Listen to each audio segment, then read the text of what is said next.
윤동주가 먼저 찾아갑니다. 정병욱이 글을 조선일보에 썼는데 제목이 뭐냐면 뻐꾸기의 전설이에요.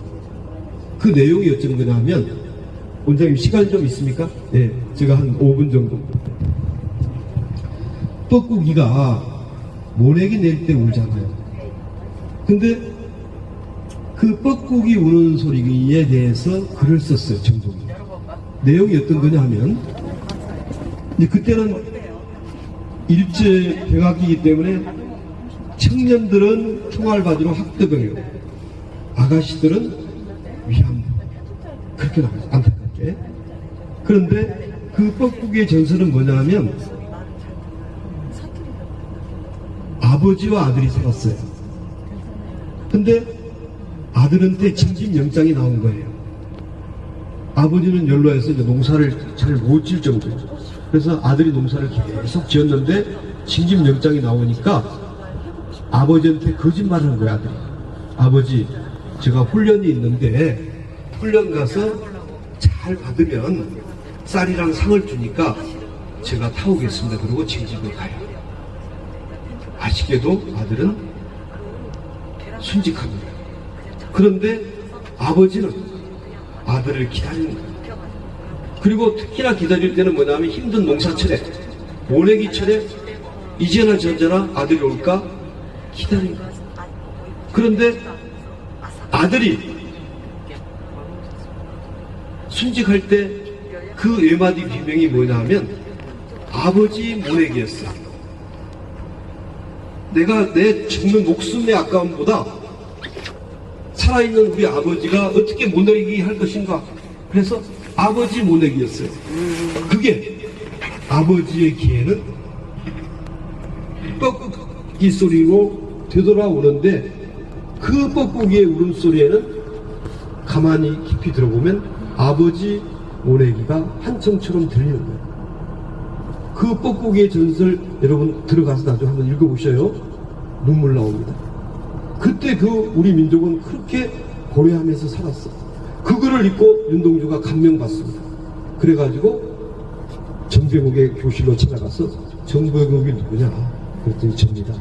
나 3학년 동주인데, 윤동주인데. 그러니까 윤동주를 정병욱 미리 알아.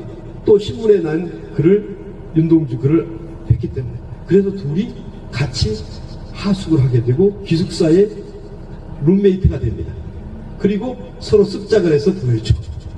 그래가지고 이렇게 지나다가 42년도에 간청에서 일본 유학을 가게 됩니다. 그러면서 히로즈마 도주로, 왜냐면 배를 타면 일본인으로 아니면 유학을 못하니까. 그래서 쓴 게 아까 말한 참외록입니다.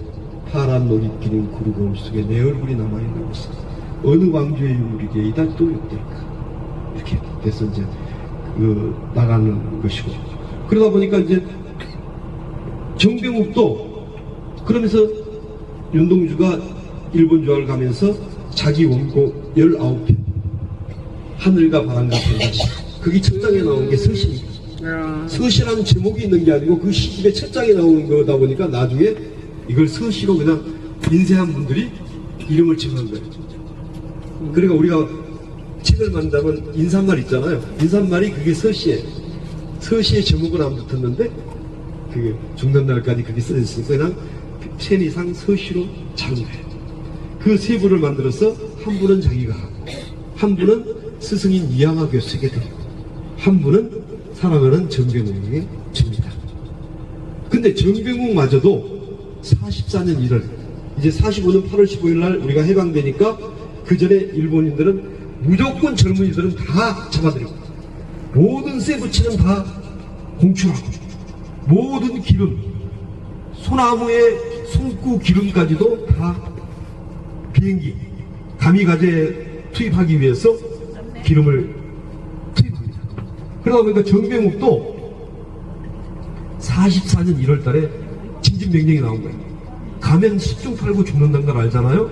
그래서 다른 유품과 함께 그 어머니에게, 어머니 이게 동조인 건데 잘 보관했다가 우리나라가 좋은 일이 생기면, 즉 해방이 되면 이 원고를 연희전문대학에 좀 갖다 주라고 이야기합니다. 아버지 정남섭 씨는 아까 말한 대로 설천면 출신인데 교사였다가 다시 여기 와서 사업을 해서 여기 술도가였습니다. 주상복합 건물이었어요. 사람도 살고 상점도 하고. 그래가지고 이분이 배도 몇 척 사고 이제 부를 일으킨 거예요. 지금이나 그때나 아버지가 돈이 있어야 서울 유학을 보낼 거 아닙니까? 그래서 당시 군정 때 나중에 진월 면장을 하시게 됩니다. 아버지가. 그런데 해방 때 이제 어머니한테 그 원고를 주니까 어머니가 참 슬기롭죠.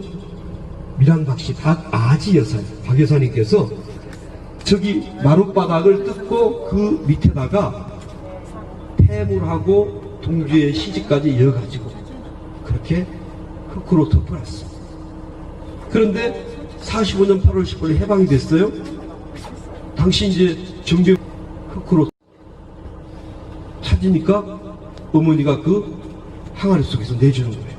그런데 나중에 동주가 죽었다는 사실을 알게 됩니다. 그러면서 정병욱은 자기가 존경했던 그 스승 친구 선배 윤동주를 평생 서장 사업을 하는 거예요. 그 윤동주 기념회, 윤동주 후원회, 그리고 나중에 서울대학교 교수가 돼서 교과서 편집위원이 될 때 윤동주의 자화상을 였습니다. 서신을 였습니다. 그러다 보니까 우리가 서신 윤동주가 누구지? 이렇게 된 거예요. 그러니까 세상 밖으로 내보내게 된 그 집이 바로 여러분이 앉아 계신 윤동주 유고보전 정병욱 가옥이라서 바로 국가 근대문화유산 342호로 지정되어 있습니다. 그러면서 윤동주는, 정병욱은 자신의 호를 배경으로 짓고, 그리고 자기 여동생 정덕기를 윤동주의 동생 윤일주와 혼사시킵니다. 그래서 서로 사돈간이 되죠. 그 유서 깊은 윤동주와 정병욱의 우정과 신의와 믿음, 애국심이 별빛처럼 흐르는 이 섬진강에 여러분이 앉아 계십니다. 마무리를 하면서 글 쓰면서 윤동주의 흰 그림자 배경 들려드리도록 하겠습니다. 흰 그림자 윤동주, 이 시가 바로 정병욱의 아우가 배경이 됩니다.